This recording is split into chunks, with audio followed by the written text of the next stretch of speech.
మూత్రంలో మంట, మూత్రం పోస్తున్నప్పుడు చురుక్కుమనే బాధ, తరచూ మూత్రానికి వెళ్లాల్సి రావటం ఇవి మామూలు బాధలు కాదు. బయటకు చెప్పుకునే బాధలు అంతకన్నా కాదు. ముఖ్యంగా మహిళల్లో ఈ మూత్రనాళ ఇన్ఫెక్షన్లనేవి నరకాన్ని చూపిస్తూ ఉంటాయి. నీళ్లు ఎంతగా తాగుతున్నా మూత్రంలో మంట తగ్గటం లేదని వాపోతూ ఉంటారు చాలామంది.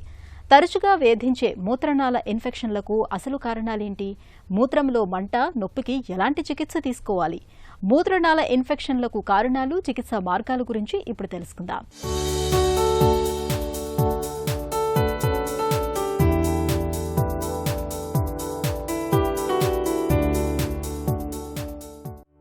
మూత్రానికి వెళుతుంటే ఒకటే మంట, తరచూ మూత్రానికి వెళ్లాల్సి రావడం, వెళ్లిన ప్రతిసారి ఎక్కడో పొత్తికడుపులో చెప్పలేని నొప్పి. మూత్రనాళంలో ఇన్ఫెక్షన్లు సోకడం వల్ల ఎంతో మంది మహిళలు తరచుగా అనుభవించే భరించలేని సమస్యలివి. నీళ్లు తక్కువగా తాగే అలవాటు ఉండడం, గంటల తరబడి మూత్ర విసర్జనకు వెళ్లకుండా బలవంతంగా ఆపుకోవడం, శారీరక నిర్మాణపరంగా మూత్రనాళం పొడవు తక్కువగా ఉండటం, జననాంగాల ప్రాంతంలో ఉండే బ్యాక్టీరియా చాలా తేలికగా లోపలికి చేరే అవకాశం ఉండటం, ఇవన్నీ స్త్రీలకు తరచూ మూత్రనాళ ఇన్ఫెక్షన్లను శాపంగా అంటగడుతున్నాయి.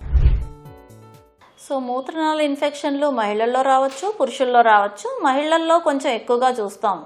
ఎందుకంటే ఈ మూత్రనాళం ఒక ఓపెనింగ్ అంటే యురేథ్రల్ మియేటస్ అనేది మహిళల్లో వెజైనాకి, ఏనల్ కెనాల్కి చాలా దగ్గరగా ఉంటుంది, పక్కపక్కనే ఉంటాయి. సో ఈ ఇన్ఫెక్షన్స్ అనేది చాలా వరకు బయట నుంచి ఏం రావు మహిళల్లో. సో వాళ్ళ ఓన్ బాడీ నుంచి అంటే వెజైనా యోని మార్గంలో నార్మల్గా బ్యాక్టీరియా ఉంటాయి.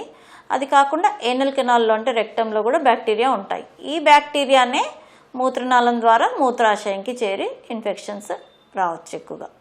సో ఈ ఇన్ఫెక్షన్స్ ఎక్కువగా రిప్రొడక్టివ్ ఏజ్ అంటే సెక్షువల్ యాక్టివ్ ఉమెన్లో చాలా ఎక్కువగా ఉంటాయి. ఎందుకంటే మళ్ళీ ఈ ఇంటర్కోర్స్ సెక్షువల్ యాక్టివిటీ వల్ల వెజైనాలో ఉండే బ్యాక్టీరియా అక్కడి నుంచి మైగ్రేట్ అయ్యి బ్లాడర్ మూత్రనాళం ద్వారా బ్లాడర్లోకి ఎంటర్ అవుతాయి. మూత్రనాళ ఇన్ఫెక్షన్స్ చాలా వరకు ఎక్కువ ఫ్రీక్వెన్సీ అంటే మూత్రం తొందరగా వెళ్లాల్సి రావడం, మూత్రంలో మంట, అర్జెన్సీ, యూరిన్ లీక్ అవడం, ఇలాంటి సిమ్టమ్స్ ఉంటాయి. ఒక్కొక్కసారి మూత్రంలో బ్లడ్ కూడా పోవచ్చు. సో మూత్రంలో బ్లడ్ పోతుంది అంటే ఆల్వేస్ ఇన్ఫెక్షన్ అని అనుకోకూడదు. సో యాంటీబయాటిక్స్ ఇచ్చి వదిలేయకూడదు. అలాగని బ్లడ్ కనపడగానే క్యాన్సర్ అని కూడా భయపడకూడదు. సో బ్లడ్ పోవడానికి ఎన్నో కారణాలు ఉంటాయి. సో మూత్రనాళ ఇన్ఫెక్షన్ కూడా ఒకటి. అది బ్లాడర్ వరకే అయితే ఇలాంటి చిన్న చిన్న ఇబ్బందులు ఉంటాయి. కానీ కొంతమందిలో ఈ బ్లాడర్ నుంచి ఇన్ఫెక్షన్ కిడ్నీ వరకు పాకుతుంది పైకి. Ascending infection to the kidney అంటాం. కిడ్నీలో ఇన్ఫెక్షన్ వెళ్ళినప్పుడు దీన్ని అక్యూట్ పైలోనెఫ్రైటిస్ అంటే హై ఫీవర్, చలి జ్వరం రావడం, నడుంలో నొప్పి, వాంతులు. సో దీన్ని అక్యూట్ పైలోనెఫ్రైటిస్ అంటాం అనమాట. ఇలాంటి పేషెంట్స్కి అంటే మూత్రాశయం ఇన్ఫెక్షన్స్ నార్మల్గా ట్యాబ్లెట్స్ ఇచ్చి కొంచెం సిరప్ ఇచ్చి మంట తగ్గడానికి అవుట్ పేషెంట్ ట్రీట్మెంట్తో సరిపోతుంది.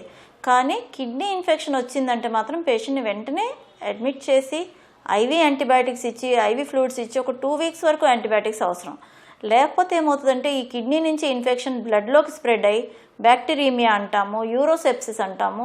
ఈ యూరోసెప్సిస్ అనేది ఒక్కొక్కసారి లైఫ్ థ్రెటనింగ్ ప్రాబ్లం కావచ్చు. పేషెంట్ని ఐసీయూలో అడ్మిట్ చేసి చాలా హై యాంటీబయాటిక్స్ ఇవ్వడము, వేరే life support system, life support measures తీసుకోవాల్సి వస్తుంటుంది.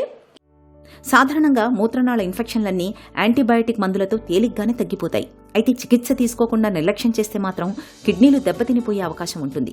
అలాగే మూత్రంపై అదుపు తప్పే ప్రమాదమూ ఉంటుంది. కిడ్నీలో రాళ్లు ఏర్పడే అవకాశాలు ఎక్కువ అవుతాయి. కాబట్టి మూత్రనాళ ఇన్ఫెక్షన్లు సోకినప్పుడు సత్వరమే తగిన చికిత్స తీసుకోవాలి. మూత్ర పరీక్ష, కల్చర్ అండ్ సెన్సిటివిటీ పరీక్షల సాయంతో హానికారక ఇన్ఫెక్షన్లను గుర్తించి తగిన యాంటీబయాటిక్ మందులను పూర్తి కోర్సు వాడాల్సిందిగా డాక్టర్లు సిఫారసు చేస్తారు. 1-2 రోజులు మందులు వాడిన తర్వాత ఉపశమనం లభించిందని చాలా మంది మందులు మానేస్తుంటారు. ఇలా చేయటం వల్ల మూత్రనాళ ఇన్ఫెక్షన్లు తగ్గకపోగా మరింత మొండిగా మారే ప్రమాదం ఉంటుందని గుర్తుంచుకోవాలి. సో మూత్రనాళంలో ఇన్ఫెక్షన్ అంటే లోవర్ యూరినరీ ట్రాక్ట్ అంటాం. సో దాంట్లో జ్వరం ఏమి ఉండదు పెద్దగా.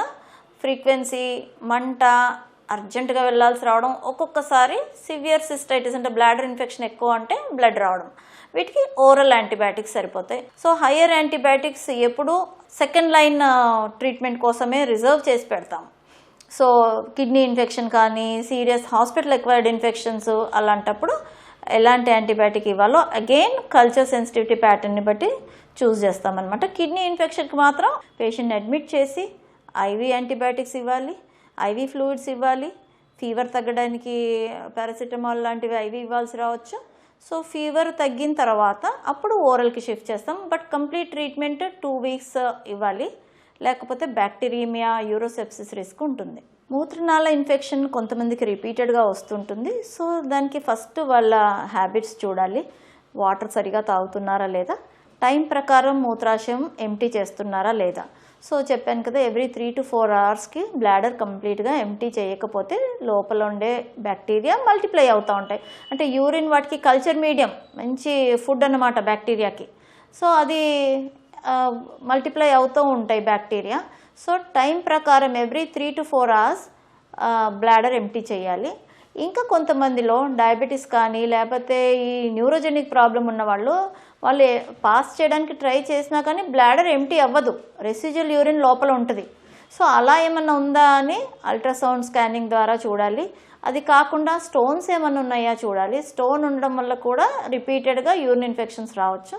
బ్లాడర్ మొత్తం ఎంటీ అవ్వకపోతే దానికి ఏంటి రీజన్, బ్లాడర్ ఫంక్షన్ టెస్ట్ చేయడము, లేకపోతే పెద్ద వయసు వాళ్ళలో మూత్రనాళం సన్నగా అవడం వల్ల యూరిన్ లోపల ఆగిపోతుంది. సో ఇలా సిస్టోస్కోపీ ద్వారా మూత్రనాళం ఎలా ఉంది చూసి మూత్రనాళం డైలేట్ చేయడం ద్వారా ఈ రెసిడ్యువల్ యూరిన్ అంటే వాళ్ళ బ్లాడర్ ఎంటీయింగ్ ఎఫెక్టివ్గా అవుతే ఇన్ఫెక్షన్ ఛాన్స్ తగ్గుద్ది. న్యూరోజెనిక్ బ్లాడర్ ఉన్న వాళ్ళకి అంటే ఏమైనా spinal problem, long term diabetes, bladder సరిగా పనిచేయకపోవడం వల్ల యూరిన్ ఫ్రీగా రావట్లేదు అనుకుంటే వాళ్ళకి బ్లాడర్ ఫంక్షన్ స్టడీస్ కొన్ని ఉంటాయి, యూరోడైనమిక్ స్టడీ అంటాం దాన్ని. సో దాని ద్వారా ఎందుకు యూరిన్ ఆగుతుంది తెలుసుకొని దానికి తగిన చికిత్స చేయడం ద్వారా యూరిన్ ఇన్ఫెక్షన్స్ కొంతవరకు అరికట్టవచ్చు. సో కానీ రిపీటెడ్గా ఏ కారణం లేకుండా వస్తుంది. కొంతమందికి కాఫ్ అండ్ కోల్డ్ రిపీటెడ్గా వస్తుంది చూడండి, అలాగే కొంతమందికి బ్లాడర్ ఇన్ఫెక్షన్స్ ఏ కారణం లేకుండా రావచ్చు. వాళ్ళలో కొంతమందికి అంటే సిమ్టమ్స్ ఎక్కువ ఉంటే low dose antibiotic, suppressive antibiotic అంటాం. 3 months, 6 months, ఒక్కోసారి 1 year కూడా లో డోస్ ఇస్తూ ఉంటాం అన్నమాట యాంటీబ్యాక్టీరియల్. దానివల్ల ఇన్ఫెక్షన్ మళ్ళీ రాకుండా ఉంటుంది. తరచూ వేధించే మూత్రనాళ ఇన్ఫెక్షన్లను నివారించుకోవడం మన చేతుల్లో పనే. దప్పిక వేసినా వేయకున్నా తరచూ నీళ్లు తాగడాన్ని ఒక అలవాటుగా మార్చుకోవాలి. నీళ్లు తాగే అలవాటు మూత్రంలో హానికారక బ్యాక్టీరియాను కొట్టుకుపోయేలా చేస్తుంది. రోజుకు కనీసం 2 లీటర్ల నీటిని విడతల వారీగా తాగాలి. క్యాన్బెరీ జ్యూస్కి మూత్రనాళ ఇన్ఫెక్షన్లను నివారించే గుణం ఉంది. తరచూ ఈ జ్యూస్ని తాగడం మేలు. జననాభయ ప్రాంతంలో చక్కటి శుభ్రత పాటించాలి. సంభోగం తర్వాత తప్పనిసరిగా మూత్ర విసర్జన చేయడాన్ని అలవాటుగా మార్చుకోవాలి. చక్కటి ఆహారపు అలవాట్లు పాటించాలి. మలబద్ధకం లేకుండా చూసుకోవాలి. మూత్రనాళ ఇన్ఫెక్షన్లు సోకినప్పుడు పూర్తి కోర్సు యాంటీబయాటిక్ మందుల్ని వాడాలి. ఇలా అన్ని రకాలుగా జాగ్రత్తలు తీసుకుంటే మూత్రనాళ ఇన్ఫెక్షన్ల నుంచి చక్కటి రక్షణ లభిస్తుంది.